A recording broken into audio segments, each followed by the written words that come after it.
আজ আমরা যারা এখানে উপস্থিত, আমরা সবাই একরকম নয়।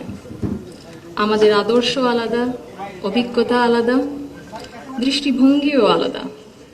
কিন্তু তারপরেও আমরা একসাথে বসেছি, আলোচনা করছি, কারণ আমরা সবাই দেশের জন্য, দেশের মানুষের জন্য ভাবছি।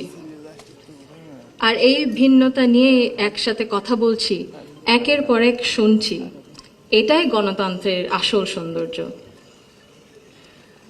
আমার আগে যারা সম্মানিত প্যানেলিস্টরা কথা বলেছেন, তাদের সবাইকে আন্তরিক ধন্যবাদ জানাই। আপনারা অনেক কিছু বলেছেন, হয়তোবা আমিও বলে ফেলবো। সো আমাদের একটা মাইন্ডসেটে আই থিঙ্ক সিমিলারিটি আছে। আমার খুব ভালো লেগেছে শুনে। আমি আজ এখানে দাঁড়িয়েছি ভিন্ন এক অনুভূতি ও আবেগ নিয়ে। বাংলাদেশে এই পলিসি লেভেলটায় আমার প্রথম বক্তব্য এটা। আমি এমন কেউ নয় যার কাছে সব প্রশ্নের উত্তর আছে বা সব সমস্যার সমাধান জানা আছে।